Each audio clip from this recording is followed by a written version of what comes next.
ओम श्री गणेशाय नमः। ओम नमो भगवते वासुदेवाय।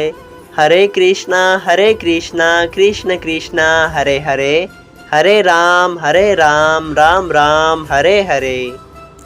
तव्हां सभिनी हरि भक्तन के नमस्ते। प्यारा भक्तों, ही कथा पाण गुरु कृपा से हासिल करे रहा आयूं। श्री गणपति सरस्वती जो दरे ध्यान करयां तो मां भागवत महापुराण जो बयान, जंहिं में व्यासदेव ऐं सुखदेव जी कयो आहे श्री कृष्ण लीला जो गुणगान। सभई चो जय भागवत महापुराण। प्यारा भक्तों, कल कथा में पाण श्रीमद् भागवत महापुराण साहिब जे पहिरें स्कंद जे 18 अध्याय जे बे भाग में ॾिठो त राजा परीक्षित पंहिंजे घर में वञी जीअं पंहिंजो मुगट लाइन था त उन्हनि जे मस्तक तां कलजुग लही थो वञे ऐं उन्हनि खे इन ॻाल्हि जी ख़बर पए थी त उन हिकु रखेश्वर जो अपमान करे उन्हनि जे गले में हिकु मोल नांग विधो आहे त राजा खे इन ॻाल्हि जो तमामु घणो शौक़ु थिए थो ऐं होॾां हुन रखेश्वर जे पुटु श्रृंगी रखेश्वर राजा परीक्षित के श्राप ॾिनो त 7 ॾींहंनि खां पोइ तक्षक नांग जे ॾंगण करे राजा परीक्षित जो मृत्यु थींदो। सभई चो जय श्री कृष्णा। प्यारा भक्तों, इन कथा के पाण वधीक अॻिते वधाईंदे अॼु श्रीमद् भागवत महापुराण साहिब जे पहिरें स्कंद जे 18 अध्याय जो 3 भाग शुरू करे रहा आयूं। सभई चो जय श्री कृष्णा। जॾहिं हू रखेश्वर पंहिंजे ध्यान समाधि में उथा त पंहिंजे पुट श्रृंगीअ खे पंहिंजे साम्हूं रोईंदे ॾिसी पुछण लॻा त हे श्रृंगी, छाकाणि रोई रहियो आहीं? श्रृंगी रखेश्वर चयो, राजा परीक्षित, तव्हांजो अपमान करे तव्हांजे गले में नांग विझी वियो आहे। तव्हांजे गले में नांग विझी वियो, उन करे रोवां थो। ही ॻाल्हि ॿुधी रखेश्वर चयो, ए पुत्र, तो को श्राप त कोन ॾिनो अथसि?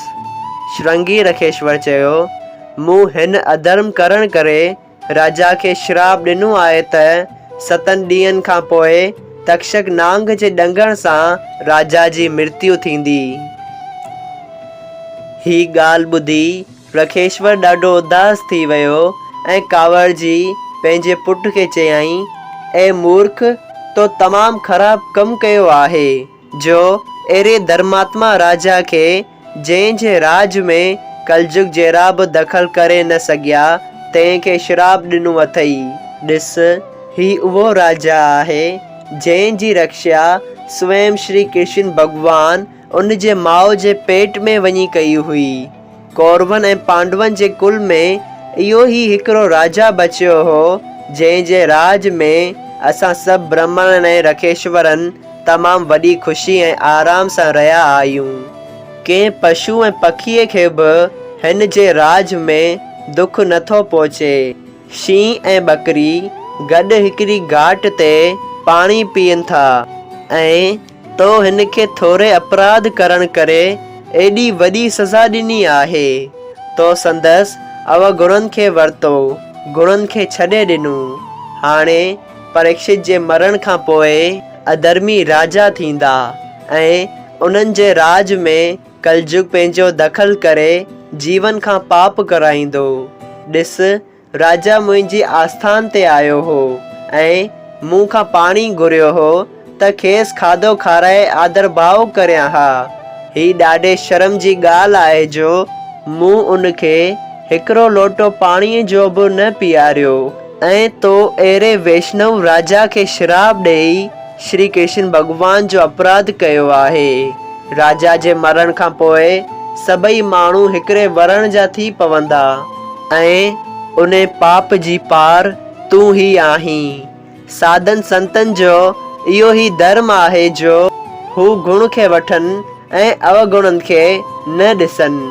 ही ॻाल्हि रखेश्वर पंहिंजे पुट खे चई परमेश्वर जो ध्यानु धरे उनखे वेनती कई त हे वेंकटनाथ, मुंहिंजे बेसम्झ पुट खां तमामु वॾो अपराध थियो आहे। उन जो अपराध माफ़ कर। जो राजा गऊ ऐं ब्राह्मण जी रक्षा थो करे उन जे मारण जो पाप ब्रह्म हत्या करण जहिड़ो आहे। बिना राजा जे देश में चोर ऐं पापी माण्हू घणा थी पवंदा। जे राजा खे मारियो ॼण त उन्हनि चोरनि ऐं अधर्मियुनि खे वधायो। रखेश्वर ध्यानु लॻाए परमेश्वर खे इहा वेनती कई ऐं मन में वीचार कयईं त राजा खे इन श्राप जो हाल चवाए मोकिलणु घुरिजे, जंहिं में हू पंहिंजे परलोक सुधारण जी कोशिश करे। पर संसारी माण्हू इहा ॻाल्हि ॿुधी श्रृंगी रखेश्वर खे तमामु ख़राब सम्झंदा ऐं अहिड़े धर्मात्मा राजा जे मुक्त थियण वास्ते ज़रूर उनखे ख़बर पहुचाइण घुरिजे।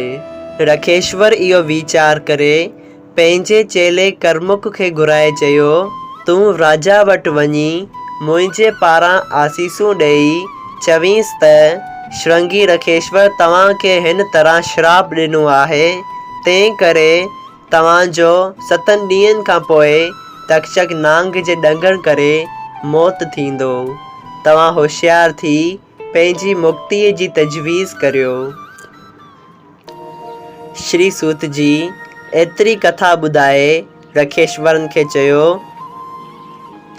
ॾिसो त जेको राजा अश्वत्थामा जे ब्रह्मास्त्र खां बचियो ऐं जंहिं धर्म ऐं पृथ्वी जी रक्षा करे कलजुग खे पंहिंजे वस में कयो, ऐं अॼु उहो ई राजा हिकिड़े ब्राह्मण जे श्राप ॾियण ते 7 ॾींहंनि खां पोइ मृत्यु खे प्राप्त थींदो।